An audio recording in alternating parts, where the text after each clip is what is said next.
Varicose veins కి సరైన చికిత్స కోసం సంప్రదించండి ఎవిస్ హాస్పిటల్. నమస్తే రమగారు. నమస్తే జయ. రమగారు, గర్భాశయ తొలగింపు పూర్వకాలంలో మాత్రం చాలా విధిగా జరిగిపోయి ఆపరేషన్స్. ఏ చిన్న సమస్య వచ్చినా అయ్యో వీళ్ళకి ఇంతే కదా వయసు, 20 ఏళ్ళే ఉన్నారు, 25 సంవత్సరాలే ఉన్నారు, అట్లా ఆలోచించేవారు కాదంట. వెంటనే ఓకే సమస్య ఉందా, వెంటనే గర్భాశయ తొలగింపు, ఈ ప్రక్రియ జరిగిపోయేది.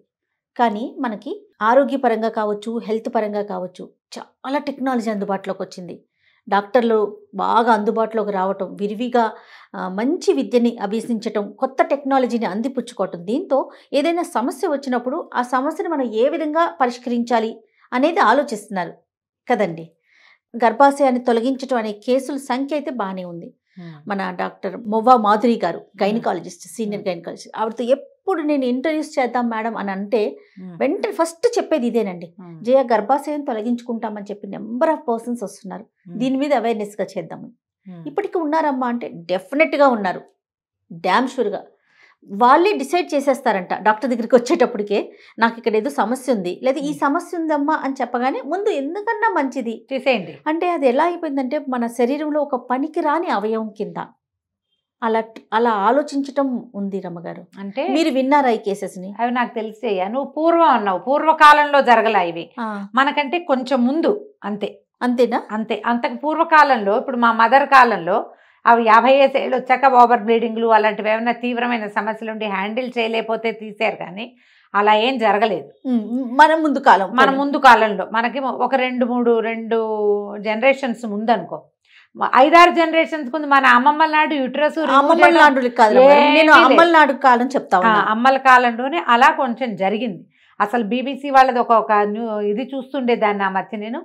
కొన్ని చోట్ల ఊళ్ళకి అందరికీ ఇవేట, అందరికీ గర్భాశయాలు తీసే ఊరంతా హిస్టెక్టమీ. ప్రతి వాళ్ళు 25, 32, 31, 30 ఇదే ఏజ్ వాళ్ళు, అంటే కనీ పెంచే వయసే, కానీ హిస్టెక్టమీలు కాదు పుట్టేస్తే ఇంకా అయిపోయింది, ఇద్దరు పిల్లలు పుట్టాక పని లేదు, బ్లీడింగ్ అవుతుందా తీసేసుకో, ఏదైనా ఇబ్బందిగా ఉందా తీసేసుకో, ఏం ప్రాబ్లం వచ్చింది తీసేసుకోమని చెప్పిన వాళ్ళు ఉన్నారు, తీసేసేయండి అని ఫోర్స్ చేసిన వాళ్ళు అడిగే వాళ్ళు ఉన్నారు. నేను చెప్తాను జయ, మా ఇంట్లో సచివత ఉందా? ఇప్పుడు బాగానే ఉంది. ఆ మధ్య అది మామూలుగా కొంచెం సన్నటిది. వాళ్ళ ఊళ్ళో వాళ్ళంతా ఏమిటి ఇది పిల్లలు పుట్టినా ఇలాగే ఉంది, కాస్త సర్జరీ ఆపరేషన్ చేయించేస్తే ప్రాణం చేరుతుంది, ఏంటిటా సిజేరియన్ ఇది చేసేస్తే, హిస్టెక్టమీ చేసేస్తే అప్పుడు కొంచెం మనిషి బలుస్తుందిట, కొంచెం అది చేస్తే బలవటం ఏంటంటే ఊళ్ళో అలాగే అంటారమ్మా అంటుండేది. నేను అది కనీసం ఒక 10-15 మంది పని వాళ్ళ దగ్గర విన్నాను జయ. హిస్టెక్టమీ చేశాక ఒక 3-6 నెలలు రెస్ట్ ఇస్తారు, బాగా ప్రాణం చేరుతున్నప్పుడు వాళ్ళు నున్నగా అవుతారు, బలుస్తారట, ఆరోగ్యం వస్తుంటారు. బొంద అసలు స్త్రీ ఆరోగ్యం ఉన్నదే గర్భాశయం వల్ల, అంతే కదా. ఒక లేడీగా డిఫైన్ అవ్వాలంటే దానికి ఏముండాలి, బేసిక్ గర్భాశయం అది ఉంటే కదా, లేకపోతే ఏముంది. ఇప్పుడు ఒక పిల్ల ఉంది, 15 ఏళ్ళు వచ్చినాయి, 16 ఏళ్ళు వచ్చినాయి, పీరియడ్స్ రాలా, అమ్మ నాన్న అయిపోతారు, అమ్మో ఏమిటి ఇంకా పీరియడ్ ఎందుకు రాలేదని. 10వ ఏట వస్తే ఎట్లా బెంబేలు ఎత్తుతున్నామో, 15వ ఏట రాకపోతే అంత బెంబేలు ఎత్తుతాం. అదేదో వస్తేనే అది అమ్మాయి అవుతుంది, రాకపోతే ఏం సమస్య. అమ్మగారు 10వ ఏట వస్తే సరే ఎప్పటికైనా రావాల్సిందే కదా అనుకుంటా, కానీ ఏదో ఒకటి అలవాటు చేద్దాం అనుకుంటా. రాకపోతే ఇదివరకటి కాలంలో ఏంటంటే ఈ బర్త్ కంట్రోల్ వ్యవహారం లేక వరుసగా పిల్లలు పుడుతుండేవాళ్ళు, ఒకళ్ళకి 2 ఏళ్ళకి 3 ఏళ్ళు పుడితే 5 ఏళ్ళకి ఒకళ్ళు పుట్టేవాళ్ళు, ఇంకొన్ని చోట్ల 10 ఏళ్ళు 20 ఏళ్ల తర్వాత కూడా మా ఫ్రెండ్స్లో చుట్టాల్లో కూడా పెద్ద అబ్బాయికి 15 ఏళ్ళు, అప్పుడు తల్లి కడుపుతో ఉన్న వాళ్ళని డజన్ల కొద్దీ తెలుసు. నేను రీసెంట్గా కూడా చూశాను అమ్మగారు, రీసెంట్గా కూడా విన్నాను. అదే పిల్లలు పిల్లలు డిగ్రీలో ఉన్నారు, ఇప్పుడు డెలివరీ అయిన వాళ్ళు రేర్గా. ఇప్పుడు ఇదివరకటి కాలంలో అవి చాలా సహజంగా ఉండే. 15 ఏళ్ళు అయింది, పెద్ద అబ్బాయికి 15-16 సంవత్సరాలు వచ్చాక తల్లుల తర్వాత 3-4 కన్నవాళ్ళు మాకు సమీప బంధువుల్లోనే ఉన్నారు. ఈ 15 ఏళ్ళు గ్యాప్ ఎందుకు వచ్చిందో, ఫర్టిలిటీ లేదు అప్పుడు, ఇప్పుడు కుదిరింది. తర్వాత ఎప్పుడో తల్లులకు సహజంగానే పీరియడ్స్ పోయేవి, పాత రోజుల్లో అలాగే ఉండేది. క్రమంగా ఏమైంది, మనకి డాక్టర్లు కొంచెం టెక్నాలజీ అందుబాటులోకి వచ్చాక సర్జరీ చేయటం, ఓపెన్ చేసి సర్జరీ చేయటం, ఓపెన్ చేయకుండా సర్జరీ చేయటం, ల్యాప్రోలు అవి అవకాశాలు వచ్చినాయి, కీహోల్ సర్జరీలు అని రకరకాలు వచ్చినాయి. క్రమంగా 2 పిల్లలు పుట్టారు, 30-35 వచ్చినాయి, ఈ పీరియడ్ అన్నిటికీ అడ్డం వస్తుంది, అదొక ప్రాబ్లం. ఓవర్ బ్లీడింగ్ అవుతుంది, 7 days బ్లీడింగ్ ఉంది, 25 daysకే పీరియడ్ వచ్చేస్తుంది.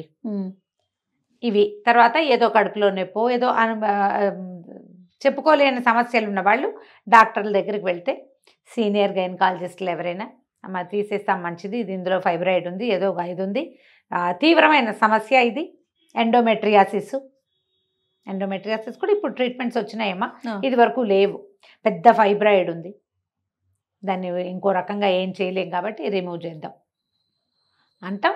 అక్కడక్కడ కనపడేది. క్రమంగా వీళ్ళు 35-36 రాగానే ఓవర్ బ్లీడింగ్ అవుతుంది, ప్రతి నెల వస్తుంది, పద నేను డాక్టర్ నాకు ప్రాబ్లం ఉంది కదా తీసేయండి అని వీళ్ళే అడగటం. తీయించేస్తే సరిపోతుంది. అదొక పనికిరాని వస్తువుగా అయ్యింది. ఎలాగైతే ఈ మన దాన్ని ఏమంటారు అపెండిక్స్ ఉపయోగం ఏంటో మనకు తెలియదు. అపెండిసైటిస్లు కూడా విపరీతంగా చోట్ల బాగుండకపోతే అపెండిక్స్ తీసి పారేస్తుండేవాళ్ళు. అది ఓపెన్ చేసినప్పుడు ఇది కూడా తీసేసేవాళ్ళు. కొన్ని జరిగేవి అట్లా. ఎప్పుడైనా ఒక డాక్టర్ దగ్గరికి వెళ్ళాం, ఒక సందర్భం ఇలా ఒంట్లో బాగుండలేదు, తరచుగా ఏవో ఇబ్బందులు వస్తున్నాయి, పీరియడ్ రిలేటెడ్ ఇష్యూస్లో బాధపడుతున్నారు. ఒక డాక్టర్ రిమూవల్కి చెప్పారు అనుకుందాం. సెకండ్ ఒపీనియన్కి వెళ్ళరా మీరు? ఖచ్చితంగా వెళ్ళాలి ఇలాంటి విషయాలకి. థర్డ్ ఒపీనియన్కి కూడా వెళ్ళాలి కదా. 3 ఒపీనియన్లు తీసుకుని మీకు ఇదే అవసరం, ఇదే చేయగలుగుతాము, ఇంకా దీనికి ఏం చెయ్యలేము అంటే దానికి వెళ్ళాలి. బేసిక్గా మనకి హార్మోన్స్ అవి సజావుగా ఎప్పటిదాకా ఉంటాయి జయ? 10-12 సంవత్సరాల వయసు నుంచి. ఈ జనరల్ ఇదే, డాక్టర్గా తెలియదు కదా నాకు, కానీ మామూలుగా నాకు అర్థమైనంత మటుకు ప్రజలందరికీ తెలిసిందే, 50 నుంచి 55 సంవత్సరాల దాకా ఈ పీరియడ్ ఇష్యూ నడుస్తుంది.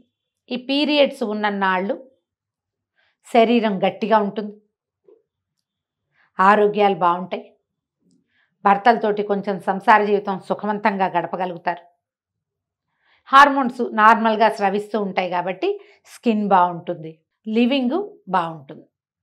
ఎప్పుడైతే ఇది స్ట్రెడ్స్ అయిపోవటం మొదలైపోతుందో, పీరియడ్స్ పోవడం స్టార్ట్ అవ్వగానే హార్మోన్స్ కొన్ని సెక్రెషన్సే తగ్గిపోతాయి. మెల్లిగా శరీరం ముడతలు పడుతుంది, లోపల భాగాలు డ్రై అప్ అవటం మొదలు పెడతాయి, వృద్ధాప్యం మీద పడుతుంది. సహజంగా 55కి వృద్ధాప్యం మీద పడితే న్యాచురల్ కదా. 55 ఏళ్ళు వచ్చాక లైంగిక ఆనందం కావాల్సిందే అనుకునే వాళ్ళ శాతం చాలా తక్కువ ఉంటారు. తప్పు కాదు, అది ఉంటారు కానీ తక్కువ ఉంటారు.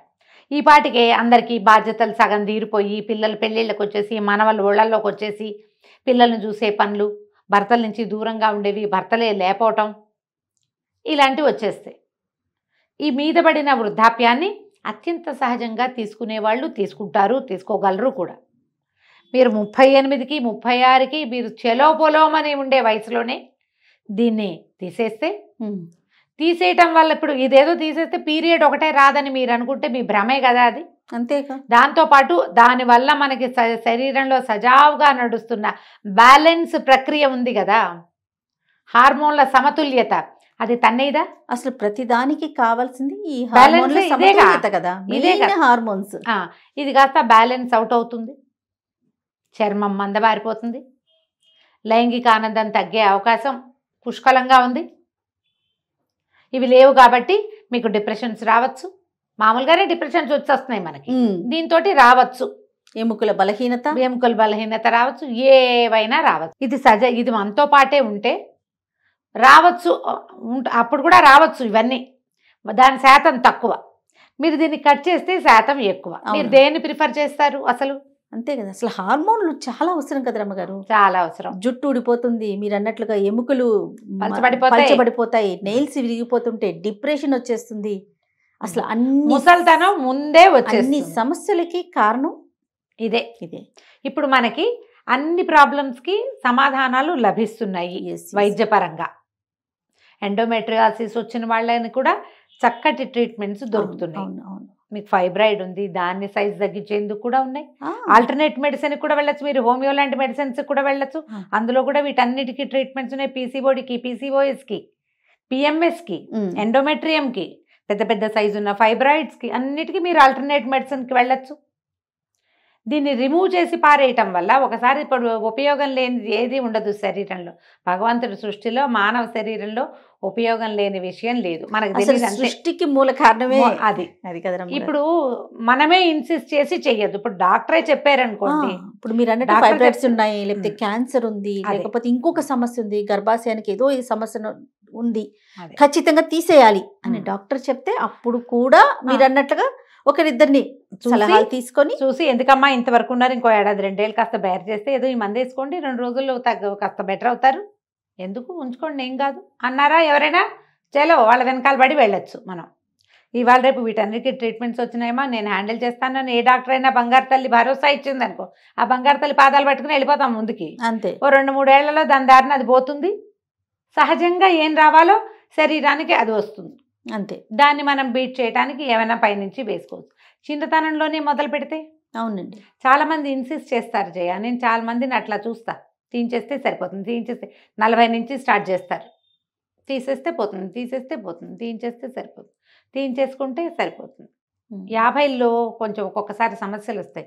పీరియడ్స్ పోయాక మేనోపాజ్ తర్వాత కూడా, మేనోపాజ్ అయిపోయిన అంటే ఇంచుమించు రజో నివృత్తి పూర్తిగా అయిపోయింది, పీరియడ్సే లేవు, ఓ 10 ఏళ్ల తర్వాత కూడా ఏదైనా సమస్య వచ్చి ఈ షింక్ అయిపోయిన యూట్రస్ని తీయవలసిన అవసరం వచ్చిన కేసులు కూడా కనపడ్డాయి కొన్ని.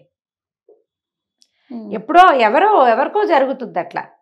మనకి రెగ్యులర్ పీరియడ్ ఉండటం వల్లే మనం బాగున్నాము, మనలో ఫెమినిటీ నడుస్తోంది అని గనక ఊహిస్తే అది మనకి ఫ్రెండ్గానే తోస్తుంది, కొంచెం విసిగించే ఫ్రెండ్. దాన్ని హెల్తీగా కాపాడుకోవడానికి 100 మార్గాలు వచ్చినాయమ్మా ఇప్పుడు. 100 మార్గాలు ఉన్నాయి, తీసేయటం ఒక మార్గం అంతే. దాన్ని ఉంచుకుని దాన్ని సజావుగా నిర్వర్తించేందుకు మనకి చాలా మార్గాలు ఉన్నప్పుడు మనం దానికి ఎందుకు వెళ్ళము? అంతే.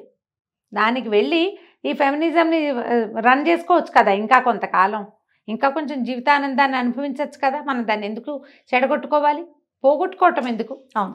తీసేయటం సులువు, మళ్ళీ పెట్టగలమా దాన్ని? ఒకసారి కట్ చేశాక ఇంకా పెట్టలేం కదా. అత్యవసరం అయితే సర్జరీలకి వెళ్ళాలి, డాక్టర్ కూడా సజెస్ట్ చేస్తారు. ఇంకా హ్యాండిల్ చేయగలిగే వాళ్ళు ఎవరైనా, పైగా వీళ్ళు ఇన్సిస్ట్ చేస్తున్నారు అనుకో జయ, పర్వాలేదు మనం మేనేజ్ చేయొచ్చు మందులతోటే అని డాక్టర్ అమ్మగారు చెప్తారు. పేషెంట్ విందుగా, పేషెంట్ విందు, వాళ్ళ ఆయన విందు, వాళ్ళ అత్తగారు విందు, వాళ్ళ అక్కయ్యో చెల్లో వస్తారు, నాబోటి వాళ్ళు నోరు మూసుకుని నుంచోని వాళ్ళు మాట్లాడతారు. చాలా అవస్థపడుతుంది, చాలా ప్రాబ్లంగా ఉంది, చాలా అసలు ఎంత అవస్థపడుతున్నాము, ఇవి కేవలం వస్తే మేము వస్తున్నాము అని చెప్పి ఏదో ఒకటి చేసేసేయండి, దీన్ని ఇక్కడ ఫినిష్ చేయండి. మీరు ఒక్కటి ఆలోచించండి, అందరూ చెప్తారు. ఇది మన ఫ్రెండ్, ఎవరికి వాళ్ళకి. ఈ ఫ్రెండ్షిప్ తోటి మీరు సంతానానికి అన్నారు, ఆ సంతానం కంటిన్యూ అవుతుంది, అది మీతోటే ఉంటే ఇంకొంచెం బాగుంటుంది లైఫ్. కొంచెం దీన్ని మేనేజ్ చేసుకుందాం. ఇది ఏదైనా వచ్చినప్పుడు నాకు ఈ పిఎంఎస్ ఏమంటే పిచ్చి కోపాలు విసుగులు ఉంటాయి, మనం మేనేజ్ అవుదాం. ఆ కోపం పైకి వెళ్ళిపోయే రకంవి కాకుండా మనని మనం మేనేజ్ చేసుకుందామని మీకు మీరు డిసైడ్ చేసుకుంటే, నువ్వు డాక్టర్ మీ ఇద్దరే డిసైడ్ చేసుకోవాలి, మిగిలిన వాళ్ళకి ప్లేస్ లేదు. ఇప్పుడు మిగిలిన వాళ్ళందరినీ నువ్వు విసిగిస్తున్నావు అనుకో ఈ పీరియడ్ వల్ల, వాళ్ళు కూడా డిసైడింగ్ ఫ్యాక్టర్స్లోకి వస్తారు. అవును. వాళ్ళని రానివ్వద్దు, ఎవరిని రానివ్వద్దు. మీరు మీ ఫ్రెండ్ని సరిగ్గా మేనేజ్ చేసుకోండి. దాన్ని తొక్కిపెట్టి ఉంచడం, దాన్ని లైన్లో పెట్టి ఉంచడం, దాన్ని సజావుగా నడిపించడం మీ చేతిలోనే ఉంది. దానికి డాక్టర్ సహాయం తీసుకోండి. ఒక డాక్టర్ కాకపోతే 2-3 రకాల డాక్టర్లను తీసుకుందాం. 2-3 డాక్టర్లను తీసుకోవచ్చుగా మనం, అంతేగా. వాళ్ళ సహాయంతో దీన్ని మేనేజ్ చేసుకోండి. మీరు హెల్తీగా ఉంటే, మీరు అంటే ఒక లేడీ, ఒక స్త్రీ, ఒక మహిళ, వాళ్ళ చుట్టూతో ఉన్న ప్రపంచం అంతా హెల్తీగా ఉంటుంది. ఒక పచ్చని చిలకలు, రామచిలకలు, సీతాకోక చిలకలు వాలే చెట్టు, అది ఎంత హెల్తీగా ఎంత బాగుంటే అంతమందికి నివాసం దొరుకుతుంది దాని మీద. అది మనమే, అంతే. అది మనం. అవునండి. మనని పచ్చగా మేనేజ్ చేయడానికి ఏం చేయాలి? మీకు వస్తున్న రకరకాల ఇబ్బందుల్ని హ్యాండిల్ చేయొచ్చు. ముందు అడ్రస్ చేయండి మనకి ఏం ప్రాబ్లం ఉందని. తర్వాత దాన్ని హ్యాండిల్ చేయడానికి ఎవరిని హ్యాండిల్ పట్టుకుంటే ఇది హ్యాండిల్ అవుతుందో వాళ్ళని చూద్దాం. తప్పకుండాను. కట్ చేసి పారేయటం మాత్రం ఎప్పటికీ హ్యాండ్లింగ్ మెథడ్గా భావించకండి మీరు. అత్యవసరం అయితే ఇంకా చేయాల్సిందే అది. రైట్. అవసరం కానప్పుడు అనవసరంగా ఈ సర్జరీస్కి వాటికి వెళ్ళొద్దు. రైట్. తప్పనిసరి కాలం ఇక తప్పదు. అవును, ఆలోచించండి. డెఫినెట్గా. నమస్తే. నమస్తే జయ.